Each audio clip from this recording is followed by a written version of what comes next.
So can you talk about why the movie took so long to get made, and Philip, how you came on board? I'm not sure I know all the reasons that it took so long, but actually I'm glad it did, because if it had been made 18 years ago, Jeff would have been too young to play the leading role. Philip wouldn't have been around. Odeya wasn't born. So I think time moved forward and things fell into the right places at the right time. Right. And Philip, I don't know how you came on board. Harvey Weinstein suggested I read your novel.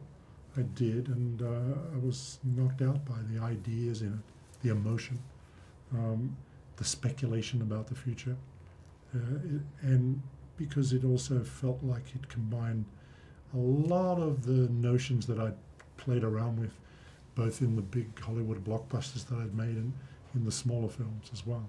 So you knew immediately how you wanted to tell the story on film?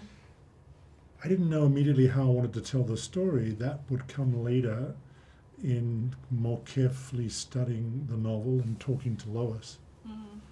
At what point was there a screenplay that you had could read? There had been screenplays before I read the novel, but I guess it was about a year before we started that the screenplay came into it, that Michael wrote the screenplay. Can you talk about the decision to make the characters older on film? Do you think Jonas, the story's better that he's 18 rather than 12? Well, that he's 16 or 17 rather than 12. The decision was made in order to maybe extend the audience's connection to the character's experience, because we know that 16, 17 or 18 is within our society the normal time of rite of passage from childhood to adulthood. Right. But Lois would have to tell you what she thinks about the change. I was nervous about it at first because I'd been so attached to this 12-year-old boy for so long. And then after the kids were cast to play the roles, and I first met Brenton in person and then saw him on the screen, I knew right away that the change was going to be okay. He has the same qualities that the 12-year-old Jonas has, the innocence, the vulnerability, the youth, and so it was going to be okay, as long as I told them they didn't make it into a teenage romance, which they have not done. Right. So when The Giver came out, it was pretty singular. There hadn't been that many dystopian novels for young adults, but now they're sort of everywhere. What do you think of that? Well, it's kind of an interesting phenomenon. I'm told that The Giver was the first dystopian novel for young people. There was certainly classic dystopian literature that I had read in college and graduate school. And The Giver came out in 1993, I guess. And then it was some years later that these others began to appear, almost spontaneously, and more of them. It was quite startling. Some of them have said, some of those authors have said that they were influenced by The Giver.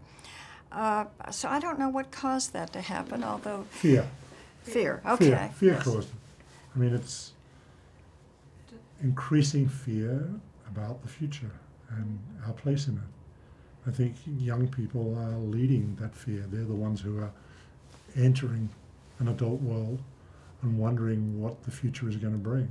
Right. And increasingly, technology is making that future much more complex. The choices that we can make are much harder to make.